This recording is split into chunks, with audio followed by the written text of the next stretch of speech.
Ésaïe, on prend ensemble Ésaïe chapitre 41 et on va prendre les 10 premiers versets du chapitre 41.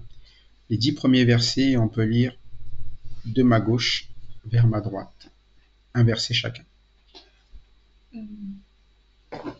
Il fait silence pour m'écouter, que les peuples renouvellent leur force, qu'ils s'avancent pour parler. Approchons-nous ensemble pour le jugement. Qui a suscité de l'Orient celui que le salut appelle à sa suite, qui lui a livré les nations et assujetti des rois, qui a réduit leur glaive en poussière et leur arc en un chaume qui s'envole.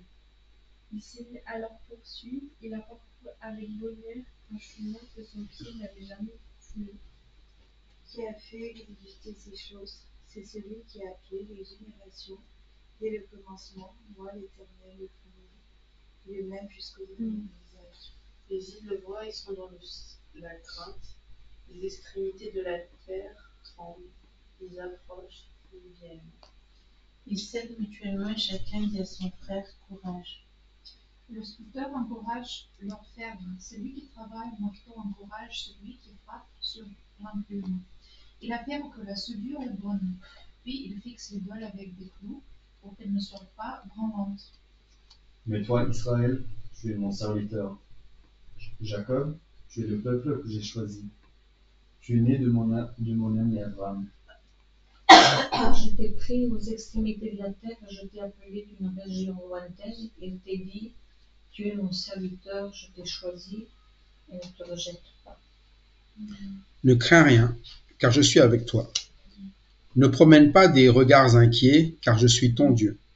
Je te fortifie, je viens à ton secours, je te soutiens de ma droite triomphante.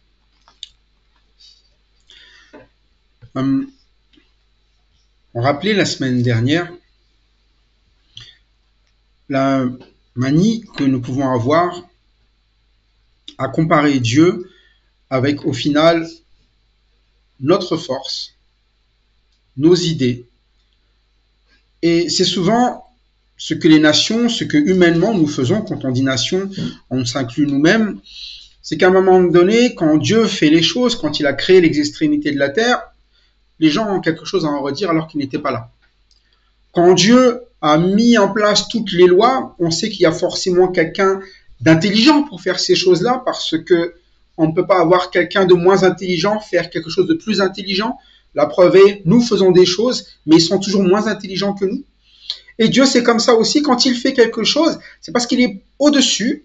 C'est pour ça qu'il pose cette question, mais à qui me comparez-vous? Parce que les gens ont tendance à comparer Dieu, eh bien, à nous-mêmes déjà, parfois à nos pensées. Parfois, on est là et on se dit, bah tiens, la pensée d'un tel, elle est intéressante, et on compare avec celle de Dieu.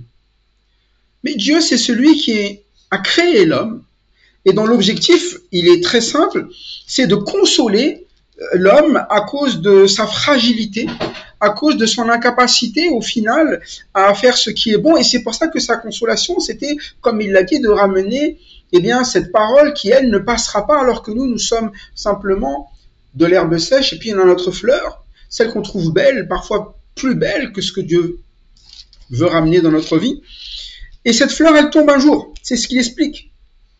Et il explique à un moment donné, lui, notre Dieu, il est celui qui est capable de réduire les princes à rien, ceux qui sont censés être les plus grands sur cette terre. Lui, il est celui, à un moment donné, qui est capable de faire marcher en ordre toutes les choses, alors que nous, au final, nous sommes que peu de choses, de la vapeur. Il rappelle que même les jeunes chancellent, tombent, même les adolescents se fatiguent, mais en réalité, voilà ce qu'il faut comprendre. Ce sont ceux qui se confient en l'Éternel qui renouvellent leur force. C'est-à-dire qu'il ne s'agit pas de comparer nous et Dieu, mais il s'agit de dire, mais j'ai besoin de Dieu, de me confier en lui. Qui que l'on soit jeune, que l'on soit âgé, que l'on soit homme, que l'on soit femme, tous les humains sont des herbes sèches.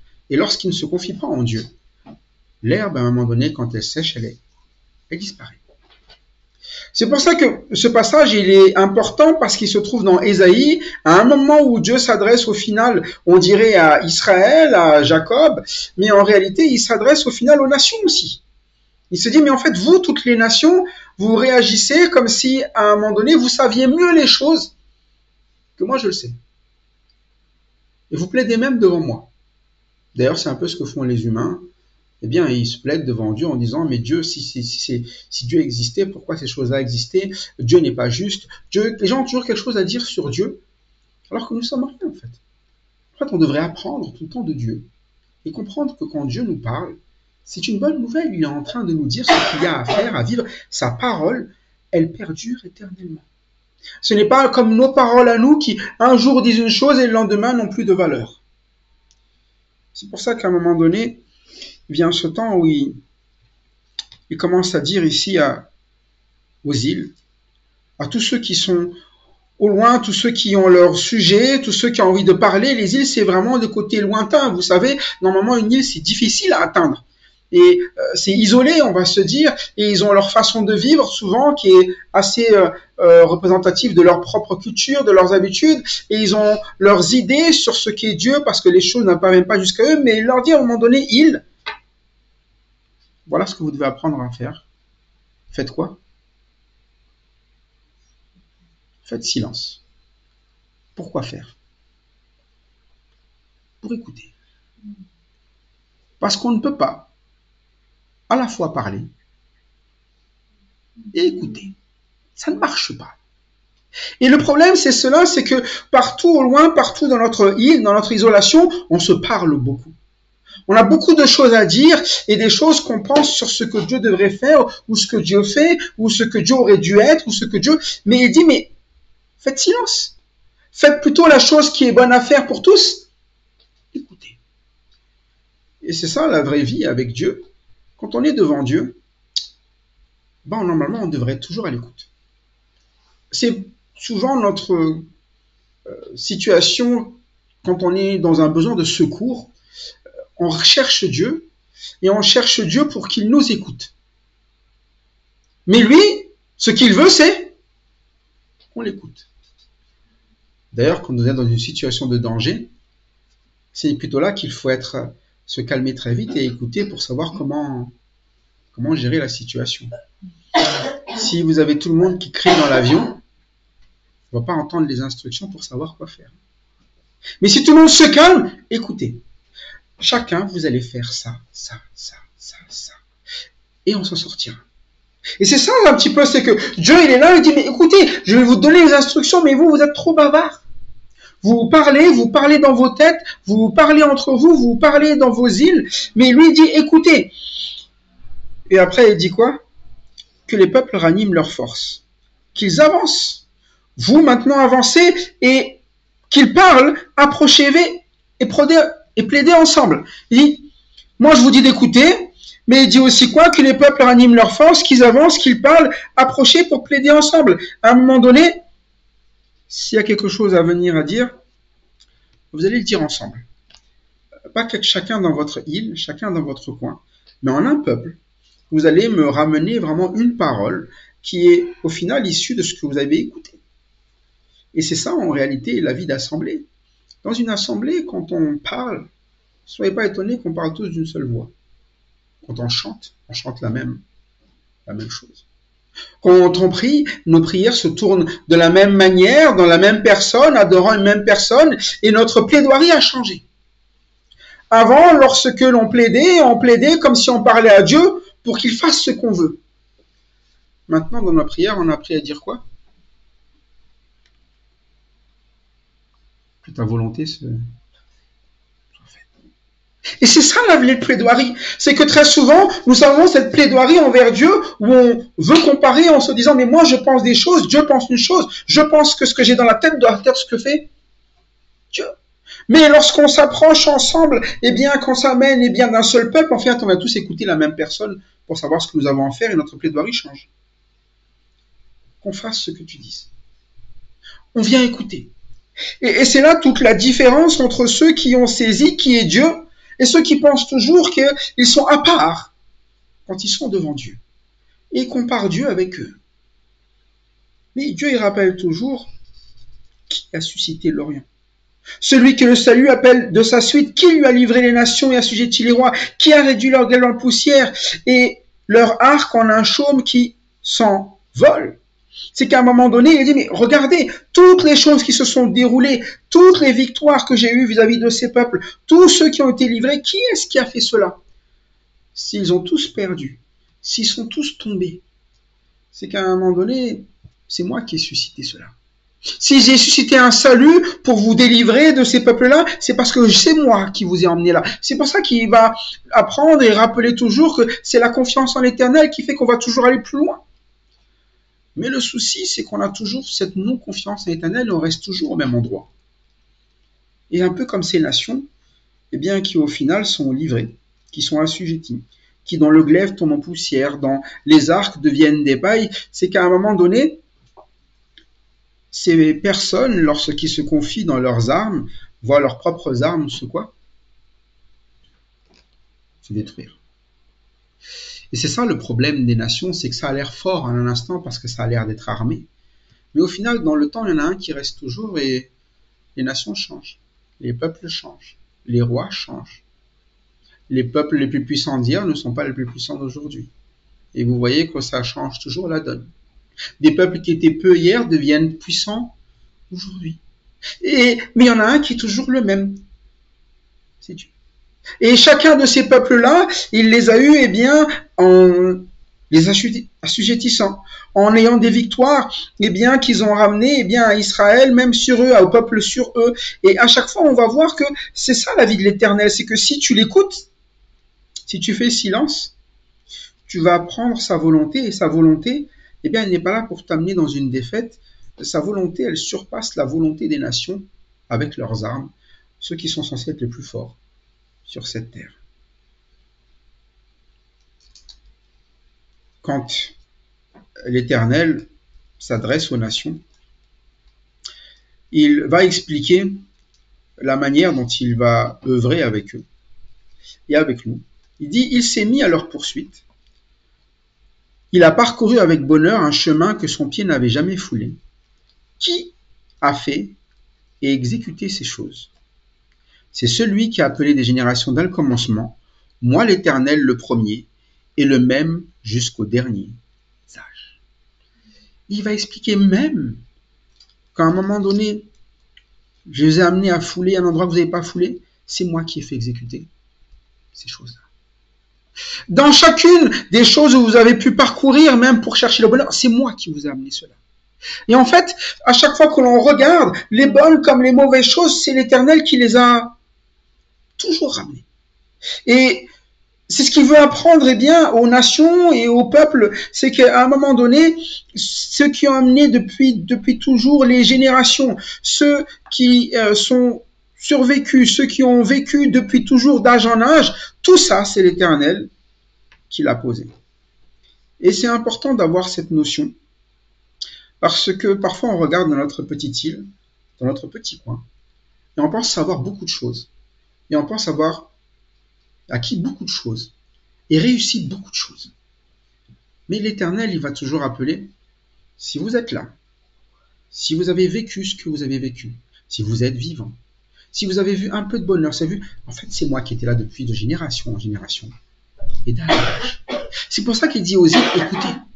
Écoutez, parce que à en parler, c'est un peu comme ça, comme l'humanité le pense. Il pense que l'homme a été tellement sage qu'il a réussi à être ce qu'il est et grand comme il est. Et souvent, l'humanité pense que la solution de l'homme, c'est l'homme. Mais Dieu, il va expliquer, la solution de l'homme, c'est pas l'homme. La solution, depuis le début, le premier, et le même jusqu'au dernier âge, c'est l'Éternel. Et quand les îles le voient, l'Éternel, verset 5 maintenant, ils sont dans la crainte, les extrémités de la terre tremblent, ils s'approchent, ils viennent. Donc quand ils connaissent enfin l'Éternel, et ça c'est sur la suite, ils vont voir que l'Éternel est quand même quelqu'un qui est redoutable lorsque, eh bien, il agit, lorsqu'il fait son œuvre. Et normalement, quand il y a cette crainte, C'est pour ça que quand Dieu fait des choses dans notre vie, où on se rend compte que ça ne sert à rien d'essayer de lutter contre le Seigneur, et puis on finit par avoir des douleurs, on finit par avoir des maux, on finit par avoir des choses où on se dit, mais l'Éternel, pourquoi est-ce qu'à un moment donné, il ne fait pas comme je veux? En fait, l'Éternel, il va toujours nous montrer, tant que tu ne fais pas confiance à ma personne, en fait, tu n'as juste qu'à craindre toutes les situations que tu vas vivre dans ta vie. Oui, les îles le voient, ils sont dans la crainte, l'extrémité de la terre tremble, ils s'approchent, ils viennent, et ils cèdent l'un l'autre, parce qu'il y a un adversaire pour eux qui devient l'Éternel maintenant. Mais parce qu'ils ne se confient pas en lui. Et c'est le souci de ceux qui ne se confient pas en l'Éternel, c'est qu'ils ont fait de l'Éternel après leurs propres adversaires. Pourquoi? Parce que l'Éternel ne va pas dans leur sens. Et on a peur de l'Éternel, de ce qu'il fait, de ce qu'il peut faire. Et on commence à se regrouper, et c'est un peu ça aujourd'hui, si les gens sont tous d'accord, c'est pour faire le contraire de ce que Dieu demande. Typiquement, quand Dieu ramène sa parole, étonnamment, ce n'est jamais un sujet où tout le monde se dit « je suis d'accord », non, ça fait même plutôt peur aux gens, parce que quand on regarde la parole de Dieu, elle nous condamne à chaque fois en montrant qu'il y a ce péché en nous, et le dire des hommes, ça serait plutôt en fait non, il n'y a pas de si, il y a du bon dans l'homme. Les gens ne sont pas si méchants que ça. Et on va se liguer un peu sur cette vision de Dieu qui parle du péché. On va retirer le mot péché même dans la propre pensée que nous avons de notre vie. Et c'est ça la peur, c'est que quand on entend parler de Dieu, les gens ont peur, peur de la condamnation, peur de ce que Dieu... Et plutôt que de demander à Dieu au final le salut, comme Dieu en parle, en fait les gens vont faire autre chose, ils vont s'aider les uns les autres, mais ils vont s'aider à faire quoi? Ils font un travail où on a l'impression qu'ils sont très solidaires. Vous savez, c'est le côté solidaire. Ils s'entraident entre eux. Et chacun dit à l'autre quoi? Courage. On a l'impression d'une belle chose qui se met en place là. Quelque chose de beau dans l'humanité, tous ensemble. Bizarrement, il y a Dieu qui s'approche, il y a une crainte qu'il y a de Dieu, etc. Et ils s'entraident entre eux, ils se disent courage, et là on se dit, ah quel bel élan! Mais il va expliquer pour faire quoi est-ce qu'ils s'entraident. Pourquoi est-ce qu'ils prennent courage? Le sculpteur encourage le fondeur. Celui qui polit le marteau encourage celui qui frappe l'enclume. Et il dit à la soudure, elle est bonne. Et il fixe. Ils sont en train de fabriquer quoi? L'idole. Avec des clous pour qu'elle ne branle pas. Vous voyez, quand il s'agit de faire quelque chose qui est prendre la place de Dieu, l'homme est capable de s'entraider et faire de belles choses incroyables, à s'encourager les uns entre les autres. Et souvent, nous, on se dit ça, ah, il y a un bel élan là quand même sur ces personnes. Mais qu'est-ce qu'ils font en fait? En fait, au lieu d'écouter la parole de Dieu, au lieu à un moment donné de craindre Dieu et de se demander le salut envers Dieu, ils s'encouragent et ils créent leur propre solution. Mais cette solution où chacun va essayer de travailler, chacun fait l'effort, chacun va à fond, mais en fait, ils sont en train de faire quoi? Une idole. C'est quoi une idole? C'est ce qui remplace Dieu. Et c'est ça où, quand on voit les hommes travailler ensemble, ils font des belles choses, on dirait, hein. Mais en réalité, ils sont en train de regarder et disent, ah mais on ne peut pas prendre ce qui est écrit quand même dans la parole de Dieu, on ne peut pas prendre ce que Dieu dit, on ne peut pas prendre ce Dieu-là, mais tous ensemble, vous savez quoi, on va faire un autre Dieu, avec le sourire et beaucoup d'encouragement. Et c'est là souvent où nous tombons dans le piège parce que nous nous disons, c'est gentil, c'est beau, ça s'entraide, allez on y va. Mais Dieu, il n'est pas en train de dire c'est une bonne chose. Hein. Il est en train de démontrer juste qu'à un moment donné, étonnamment, ces îles qui sont éloignées, étonnamment, ces nations qui se font la guerre, étonnamment, ces humains-là, ils sont capables de s'entendre, mais pour faire quoi au final? Le mal. Pour s'opposer à Dieu.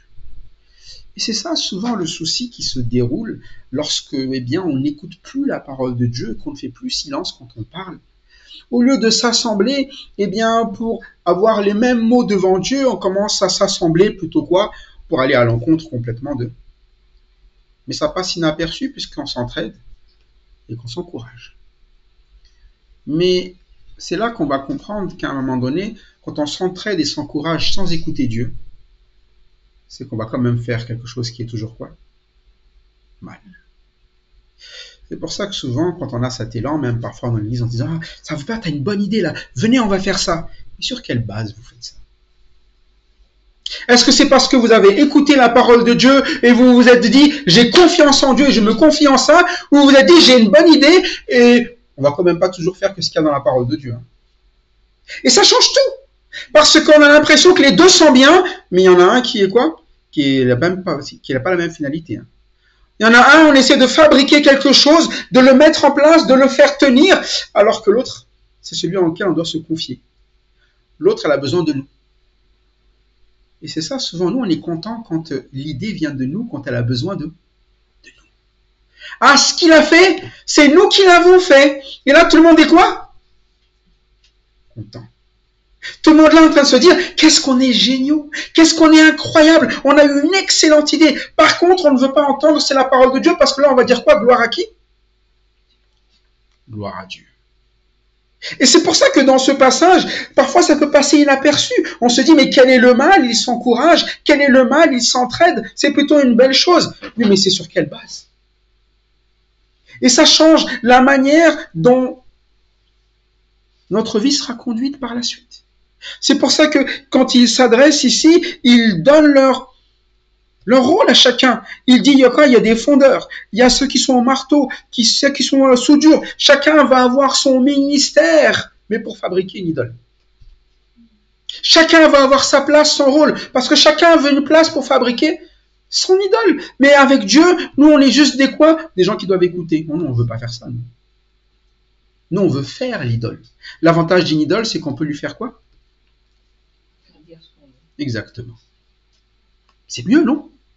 Au moins, on n'a pas besoin d'écouter. On lui fera dire ce qu'on a envie tous d'eux. C'est pour ça que ça plaît.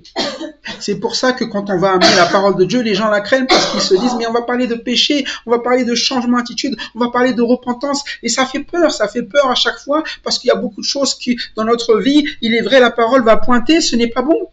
Mais pourquoi la parole le pointe? Parce que c'est réellement pas bon.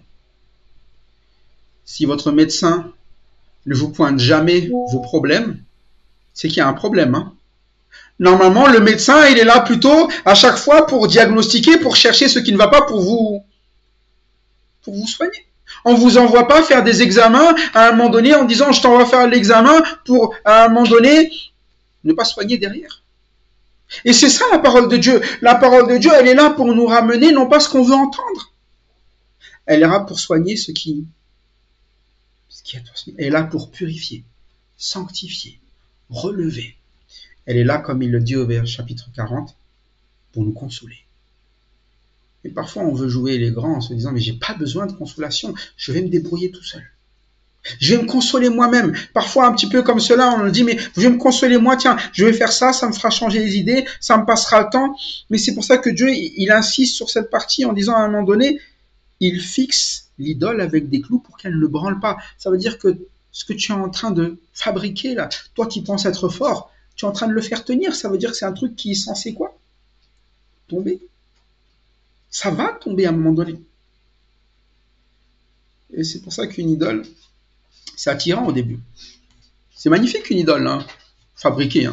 Les gens vont au musée pour visiter ça. Les gens vont regarder dans les pays pour visiter ça. Ils trouvent ça très, très beau, prennent des photos à côté, que c'est beau, quel artistique, c'est artistique, tout ce que tu veux.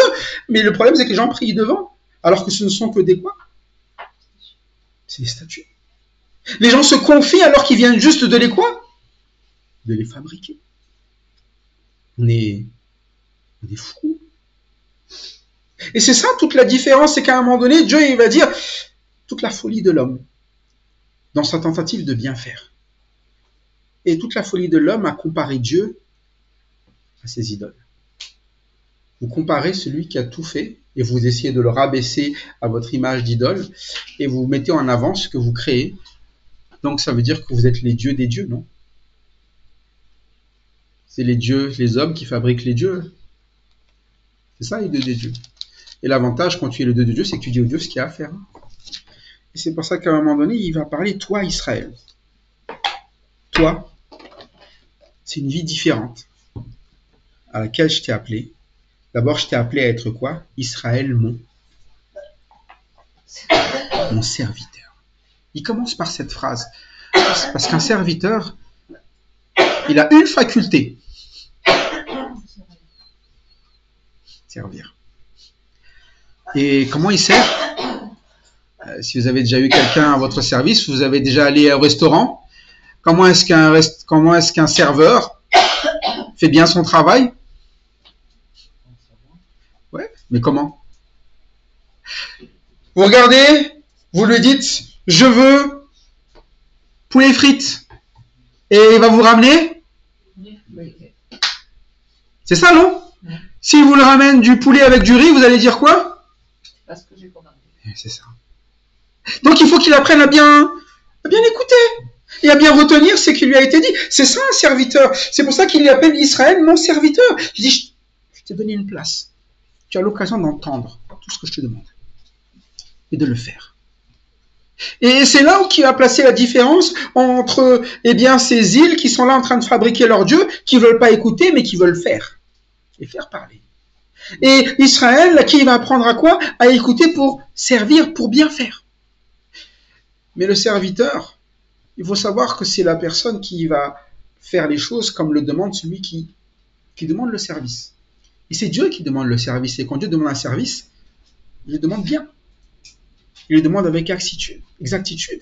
Il veut quelque chose qui correspond à son niveau à lui. Quand vous commandez quelque chose que vous aimez ou que vous n'aimez pas. Vous regardez un menu, vous commandez au serveur, vous dites quoi? Ça, j'aime pas, je prends ça. C'est ça? Vous choisissez ce que vous préférez normalement dans le menu. Et c'est ça, quand le Dieu nous demande quelque chose en tant que serviteur, il ne nous amènera jamais à faire le mal, il n'aime pas le mal. Il n'aime pas le mal. Lui, ce qu'il aime, ce qui est bon.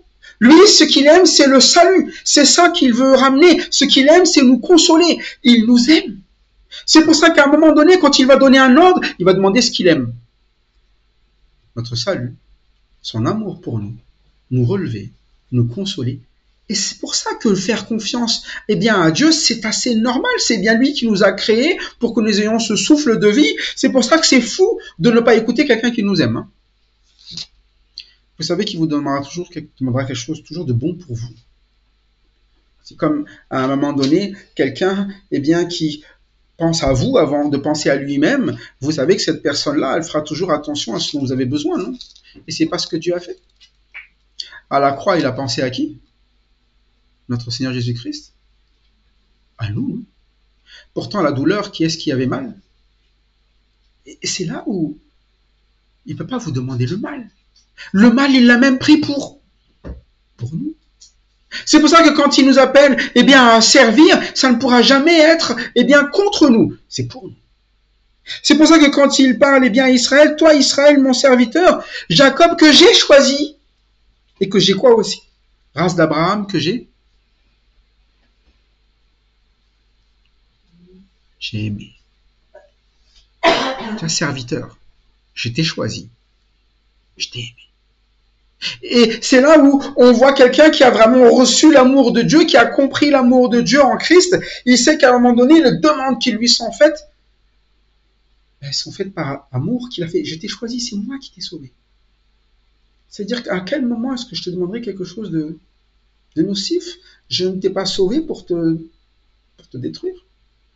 Je ne t'ai pas consolé pour te faire pleurer d'amertume. Je fais tout ce que je fais pour qu'à un moment donné, tu puisses voir vraiment que tu es aimé. Toi, quoi, que j'ai appelé de contrées lointaines. Toi, et il rappelle quoi? À qui j'ai dit, verset 9, tu es mon serviteur. Je te choisis et je ne te rejette pas.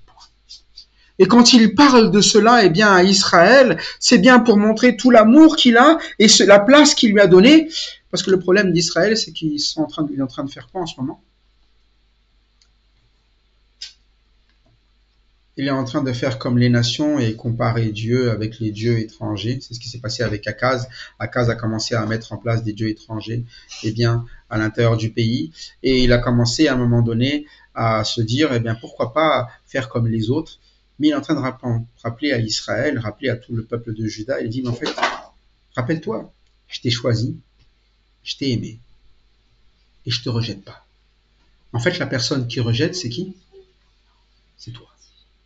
Tu m'as rejeté pour des faux dieux qu'ils essaient de faire tenir. Et ça s'adresse à nous en tant que chrétiens. Parfois, au lieu d'écouter la parole de Dieu, nous prenons volontiers des idées qui viennent d'ailleurs. Pourtant, la parole qui nous a sauvés, elle vient d'où? Elle vient de Dieu. Pourtant, ce qui nous a amené à un moment donné d'avancer dans son royaume, c'est parce que nous avons reçu cette parole, que nous sommes devenus enfants de Dieu, qui a donné ce pouvoir. Et pourtant, d'un seul coup, dans notre vie, nous considérons qu'il y a d'autres choses de mieux à écouter. Mais c'est là où on est fou. C'est là où la parole, il va rappeler, mais tu es mon serviteur. Tu n'es pas le serviteur des autres.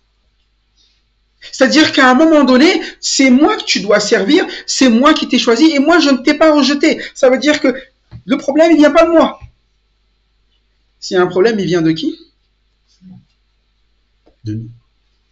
Parce que c'est nous qui rejetons, c'est nous qui ne voulons pas servir, mais plutôt être servis. C'est pour ça qu'on prend Dieu parfois pour le génie de la lampe. On veut qu'il nous serve sur tout ce qu'on veut. C'est pour ça qu'à un moment donné, nous refusons son choix, qui est d'être notre Dieu. Nous choisissons autre chose, mais il dit, mais moi, tu es mon serviteur. Moi, je t'ai choisi. Et je t'ai choisi et sans te rejeter. Par contre, je t'ai choisi pour être mon serviteur. Ça, c'est important. C'est le choix qu'on n'aime pas. On veut bien être choisi, mais pas pour être ce que Dieu veut qu'on soit. C'est pour ça que souvent, on est là, mais pourquoi c'est à moi de faire ça? Pourtant, si Dieu a choisi que c'est nous, qui devons le faire, c'est parce que c'est nous les serviteurs. Et quand il parle d'Israël d'être serviteur, c'est parce que c'est le meilleur rôle. Que vaut-il mieux? Être des nations, des îles à cette période-là, ou être un serviteur de Dieu? Les serviteurs de Dieu, c'est ceux qui vont perdurer, et les nations, c'est ceux qui vont s'écrouler, dont les flèches, deviennent des pailles, et les épées partent, en poussière. Et il dit, mais vous, à un moment donné, c'est pour ça que, voilà, c'est la parole, quand Dieu s'adresse à nous, elle ne périt pas, et c'est pour ça qu'il nous le donne. Un serviteur, il reçoit ces paroles, et il peut lui dire quoi? Ne crains pas. Serviteur, verset 10. Pour quelle raison? Car je suis. Quand vous êtes le serviteur de Dieu, en fait, Dieu dit, mais tu es avec eux. Je suis avec toi. En fait, quand je t'envoie, c'est moi qui t'envoie. Quand je te demande quelque chose, c'est moi, je suis avec toi. Tu marches dans le même sens que moi. Tu es dans mon plan, tu fais exactement les choses qui, font que tu vivras, que tu prolongeras ta vie, que tu auras des victoires. C'est pour ça qu'à un moment donné, te fais surtout pas des faux dieux. Eux, ils sont en train de s'ébranler. C'est-à-dire que si tu t'appuies sur eux, tu tomberas avec. Mais si tu t'appuies sur moi, ils courent, ceux qui se confient en l'Éternel. Ils s'envolent comme des ailes. Ils vont plus loin que ce qu'ils peuvent même imaginer. C'est pour ça qu'il dit, ne crains pas, je suis avec toi, et ne promène pas des regards inquiet. Pour quelle raison, encore une fois? Car je suis. Au-delà de ça même, je suis même qui pour toi? Ton Dieu. Les autres, ils ont leur Dieu. Moi, je suis ton Dieu. Mais je ne suis pas n'importe qui. Je suis celui qui a fondé toutes choses. Quel plus grand Dieu, quel plus grand avantage tu peux avoir que d'avoir Dieu, le vrai, comme ton Dieu, et qui est toujours avec toi. Et c'est pour ça que ici il y a vraiment un message qui est de rappeler qui est Dieu et pourquoi c'est absurde que d'aller ailleurs. On aura toujours des regards inquiets, on sera toujours inquiet de tout si on ne l'a pas comme Dieu, parce qu'on va toujours dire mais imagine qu'il se passe ceci, mais imagine qu'il se passe cela, et on sera inquiet de toutes les situations. Mais si on obéit à Dieu, même face à la mort, il n'y a pas d'inquiétude. C'est pour ça que les prophètes allaient, parce qu'ils étaient serviteurs. C'est pour ça qu'ils pouvaient avancer comme Josué pour aller mener des combats qui, en temps normal, d'un point de vue stratégique, les donnaient perdants. Mais parce que Dieu le demandait, qui peut perdre si c'est Dieu qui demande quelque chose? Dieu est au-dessus de tout cela. Donc, il n'y a pas de regard inquiet. Je suis ton Dieu. Voilà mon travail. En fait, quand tu me sers, quand je suis ton Dieu, quand je suis avec toi, voilà ce que je fais. Verset 10, je viens à ton secours, je te soutiens de ma droite triomphante. Voilà ce que c'est que la vie avec Dieu. Fortifié, parce qu'on est faible. Mais lui, parce qu'il est là, il nous rend forts. Et puis, les dangers sont là, oui. Tu peux être inquiet parce qu'il y a plein de choses autour, mais moi, je viens toujours à ton secours. Je viens. C'est-à-dire qu'à un moment donné, tu sais que je vais venir. C'est comme si vous partez au combat et vous savez qu'il y a toujours un renfort qui sera là. Il sera toujours là. C'est pas, oh, je vais me faire abandonner, il va me laisser. Non, il viendra au moment opportun, il est ce secours. Je te soutiens de ma droite triomphante. Ça veut dire qu'à un moment donné, tu ne peux pas quoi? Tu ne peux pas perdre. En fait, quand on est au Seigneur, quand on obéit au Seigneur, on ne perd pas. C'est pour ça que vous n'avez jamais vu aucun apôtre en disant « j'ai tout perdu, pourquoi j'ai quitté tout ça pour ça ?» Ils n'ont rien perdu. C'est pour ça qu'on ne regarde pas dans la Bible, on se dit oh, « qu'est-ce qu'ils ont tous été malheureux, quelle vie affreuse ils ont eue ?» Eux, ils nous disent quoi? « Réjouissez-vous, je le répète, réjouissez-vous. » Pourtant, c'est de la prison qui dit ça. Hein. Pourtant, c'est dans des situations où nous, on dirons, on est inquiet, qu'est-ce qui va se passer? J'ai plus rien, j'ai pas de travail, j'ai rien à manger, j'ai ceci, on m'a abandonné, etc. Mais jamais vous n'entendez ça de leur bouche. Pourquoi? Parce qu'ils ont déjà gagné. Est-ce que nous avons gagné? Est-ce que nous sommes sauvés? Est-ce que nous sommes en Christ? Ou nous sommes encore inquiets de l'avenir? Et si nous sommes en Christ, est-ce que nous comparons notre Seigneur avec d'autres seigneurs? En écoutant autre chose que ce que lui nous demande? Est-ce qu'il nous aurait menés à la défaite ou est-ce que nous sommes plus que vainqueurs en Jésus-Christ? Si nous sommes plus que vainqueurs, comportons-nous en vainqueurs, en suivant, en obéissant celui qui a ramené la victoire et qui ramènera toujours la victoire. Si nous sommes bien encore en train de nous confier dans nos propres idoles que nous avons construites et sur lesquelles nous voulons être fiers, sachant qu'elles tomberont un jour. Et comme on dit, plus dur sera la chute. Parce qu'on croyait tout mettre dans quelque chose et on perd tout. Et souvent on se dit, oui, c'est les objets, les idoles. Mais on sait que dans la Bible, l'idolâtrie, c'est de faire confiance en ce qu'on fait. Plus que ce qu'en Dieu. Parce qu'une idole n'est juste que quelque chose que nous avons fabriqué. Mais dans notre vie, nous ne fabriquons plus des choses qui sont des objets avec nos mains, mais nous avons notre idole qui sont nos idées. Et qu'on a envie de voir partout. En se disant que c'est ça les solutions. Mais la solution, Dieu l'a donnée dans sa parole, dans son évangile, et c'est en Christ bien, que nous pouvons le vivre aujourd'hui.